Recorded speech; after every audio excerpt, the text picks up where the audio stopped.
Hi, അപ്പോൾ ഞങ്ങൾ കുബേര കണ്ടു. ഷെയ്ഖുൽ കമുല ഡയറക്റ്റ് ചെയ്യുന്ന ധനുഷ്, നാഗാർജുന, രശ്മിക ഗവന്താന, അങ്ങനെ ഒരു വൻ താരനിര തന്നെ അണിനിരക്കുന്ന ഒരു സിനിമയാണ് കുബേര. അതിൽ എന്താ പറയുക, എനിക്ക് തോന്നുന്നു തമിഴ്നാട്ടിൽ അങ്ങനെ ഹീറോസൊന്നും അധികം ഇങ്ങനത്തെ റോളൊന്നും ചെയ്യില്ല. അങ്ങനെ പിച്ചക്കാരനായിട്ടുള്ള റോളൊന്നും അങ്ങനെ തമിഴ്നാട് റോള് തന്നെ അധികം വന്നിട്ടില്ല. മെയിൻ ലീഡിൽ ഇപ്പോൾ ഇന്ത്യൻ സിനിമയിൽ തന്നെ പിച്ചക്കാരനായിട്ട് അഭിനയിച്ചിട്ടുള്ള ആക്ടേഴ്സ് കുറവാണ്. അതിലും ഈ തമിഴ്നാട്ടിലൊക്കെ ഇപ്പൊ ധനുഷൊക്കെ അങ്ങനത്തെ റോൾ ചെയ്യാന്ന് പറയുമ്പോൾ ഒന്നും പറയാനില്ല. കാരണം വേറെ ആരും അങ്ങനെ ചെയ്യുന്ന എനിക്ക് തോന്നുന്നില്ല. അത് മാത്രമല്ല, ഈ സിനിമയിൽ ധനുഷ് അല്ലാതെ വേറെ ആളെ കാസ്റ്റ് ചെയ്യാൻ പറ്റില്ല. കാരണം വേറെ ആരും ചെയ്താലും അത് നന്നാവില്ല. ഇത് ഇന്ത്യൻ സിനിമയിൽ എനിക്ക് തോന്നുന്നു ധനുഷിനെ ഈ ഒരു ക്യാരക്ടർ ചെയ്യാൻ പറ്റും. ഈ വർഷം വന്നതിൽ തന്നെ ഏറ്റവും ടോപ്പ് പെർഫോമൻസ് തന്നെയായിരുന്നു ധനുഷിന്റെ. ഒരു സ്റ്റേറ്റ് അവാർഡ്, നാഷണൽ അവാർഡൊക്കെ നല്ല രീതിയിലുള്ള ചാൻസ് ഉണ്ട്. പിന്നെ തീർച്ചയായിട്ടും സിനിമയെ കുറിച്ച് പറയുകയാണെങ്കിൽ സിനിമോട്ടോഗ്രാഫി അടിപൊളിയാണ്, ഡയറക്ഷൻ അടിപൊളിയാണ്. പിന്നെ DSP മ്യൂസിക് ഡയറക്ടർ ഒന്നും പറയാനില്ല. ചില സീൻസിലൊക്കെ നമ്മൾ ഈ എന്താ പറയാ, ഈ ഒരു ട്രഡീഷണൽ സാധനം ഉണ്ടാവില്ല, കുറച്ച് ദൈവത്തിന്റെ അങ്ങനത്തെ ടൈപ്പ് ഓഫ് BGMs ഒക്കെ വരുന്നുണ്ട്. അതൊന്നും ആ സീനിനെ ഭയങ്കരമായിട്ട് എലവേറ്റ് ചെയ്യുന്നുണ്ട്. പിന്നെ ആ ഒരു പാട്ടേ ഉള്ളൂ, ആ ഒരു പാട്ട് മാത്രമേ ഉള്ളൂ. പിന്നെ ഡ്യൂറേഷൻ 3 മണിക്കൂറാണ്. പക്ഷെ ഒരു സീനിൽ നമുക്ക് ലാഗ് അടിച്ചില്ല. ത്രൂ ഔട്ട് ആ ഒരു ഫ്ലോയിലെ പോണേ. അത്യാവശ്യം വലിച്ചിട്ടുണ്ടെങ്കിൽ പക്ഷെ അത് അറിയാത്ത രീതിയിൽ വ്യക്തമായിട്ട് എടുത്തു വെച്ചിട്ടുണ്ട്. എന്താണെന്ന് വെച്ചാൽ അത് വേണം. ഇപ്പൊ അതെ, അത് ആവശ്യപ്പെടുന്ന ലാഗാണ് അതിനുള്ളത്. ത്രൂ ഔട്ട് ഒരു 3 മണിക്കൂറാണ് സിനിമ എങ്കിൽ ആ 3 മണിക്കൂർ സത്യം പറഞ്ഞാൽ നമുക്ക് കാണുമ്പോൾ തോന്നും ലാഗല്ല, ഡ്യൂറേഷൻ. ലാഗല്ല, ഡ്യൂറേഷൻ ഒരുപാടുള്ള പോലെ തോന്നി. അത് കുറച്ച് കുറയ്ക്കുക. പക്ഷെ കുറച്ച് കഴിഞ്ഞാലും പക്ഷെ ഇതിലുള്ള സീൻസ് ഒക്കെ ഇമ്പോർട്ടന്റ് ആയിട്ടുള്ള സീൻസാണ്. വെറുതെ വലിച്ചു നീട്ടില്ലല്ലോ ഒരു സീനും.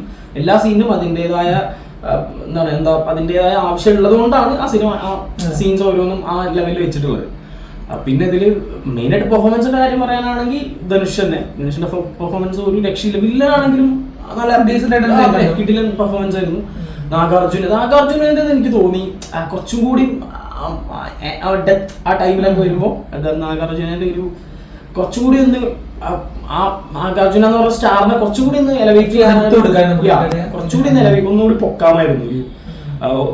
ധനുഷിനെ പൊക്കിയ പോലെ തന്നെ കുറച്ചുകൂടി ലെവലിൽ പൊക്കിയിരുന്നെങ്കിൽ ഒന്നുകൂടി അഡ്ജസ്റ്റ് ചെയ്യുമായിരുന്നു തോന്നി.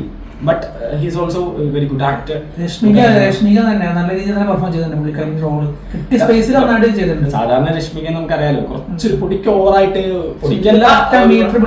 ചെയ്തിട്ടുണ്ട്. ഇതിൽ പിടിച്ചതാണോ ഈ ഡയറക്ടർ പറഞ്ഞ് അങ്ങനെ ചെയ്യിപ്പിച്ചാണെന്ന് അറിയില്ല. ഒരുപാട് മീറ്റർ കയറി പോകേണ്ട സാഹചര്യങ്ങളിലൊക്കെ ഭയങ്കരമായിട്ട് അത് കൺട്രോൾ ചെയ്തിട്ടാണ് ചെയ്തിട്ടുള്ളത്. സ്ക്രീൻ പ്ലേ ആണെങ്കിലും സ്ക്രീൻ പ്ലേയുടെ കാര്യം വരുമ്പോൾ ഒരു ചെറിയ എന്താ പറയാ കണ്ടിന്യൂഷൻ ചില സാധനങ്ങൾ നമുക്ക് തരുമ്പോൾ അത് കണക്ട്.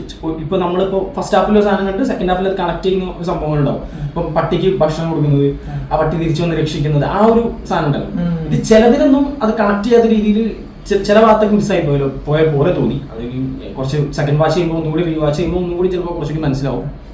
ആസ് ഓൾ സിനിമ എനിക്ക് ഭയങ്കരമായിട്ട് ഇഷ്ടപ്പെട്ടു. സിനിമ ഭയങ്കര എന്താ പറയുക, നമ്മളൊക്കെ അറിഞ്ഞിരിക്കേണ്ട ഒരു വലിയ കണ്ടന്റാണ്. ഒരു ബിഗ് ആ സിനിമയിൽ അടങ്ങിയിരിക്കുന്ന കണ്ടന്റ് ഭയങ്കര ഇപ്പോഴത്തെ കാലത്താണെങ്കിലും പഴയ കാലത്താണെങ്കിലും ഇനി വരാൻ പോകുന്ന കാലത്താണെങ്കിലും നമ്മൾ സംസാരിക്കപ്പെടേണ്ട ഒരു വിഷയം തന്നെയാണ് എടുത്തു വെച്ചിരിക്കുന്നത്. ഇപ്പൊ നമ്മള് എവിടെയെങ്കിലും ഒരു അമ്പലത്തിലോ പോകുമ്പോൾ പിച്ചക്കാരെ കാണും.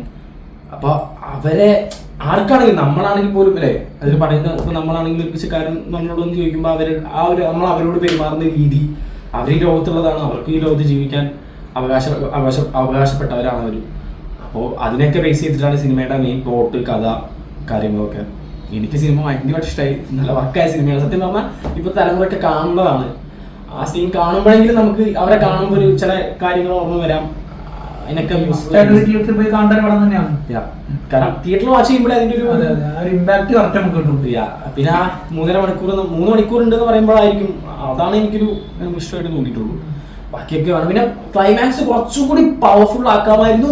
ഇപ്പൊ ഓൾറെഡി പവർഫുൾ ആണ്, അത് പോരാന്നല്ല, ബട്ട് കുറച്ചും കൂടി ഒരു സൂപ്പർ ഹീറോ അങ്ങനത്തെ പോകാതെ തന്നെ കുറച്ചും കൂടി കൺവീനിയൻ. ഇപ്പൊ ലക്കി ഭാസ്കറിലൊക്കെ കണ്ടിട്ടില്ലേ, മീൻസ് ഫൈറ്റും കാര്യങ്ങളും ഇല്ലല്ലോ, ബട്ട് മൈൻഡ് വെച്ച് കുറച്ചും കൂടി ഒരു ഇത് കൊടുക്കാമായിരുന്നു തോന്നി. ബട്ട് പടം ഫുള്ളായിട്ട് പറയുകയാണെങ്കിൽ സാറ്റിസ്ഫൈഡ് തന്നെയാണ്. ഞാൻ ഭയങ്കരമായിട്ട് എൻജോയ് ചെയ്ത് കണ്ടു സിനിമ. ഭയങ്കര ഇഷ്ടപ്പെട്ടു പടം. അപ്പോൾ എല്ലാവരും തിയേറ്ററിൽ പോയി തന്നെ കാണാൻ ശ്രമിക്കുക. ഇതിൽ പറയുകയാണെങ്കിൽ ഇപ്പം കണക്ക് പ്രത്യേകിച്ച് ഇല്ല. അപ്പോൾ എല്ലാവരും തിയേറ്ററിൽ പോയി കാണാൻ പടം മസ്റ്റ് വാച്ചാണ്. അപ്പോൾ ഞാൻ അടുത്ത പടമായിട്ട് ബൈ.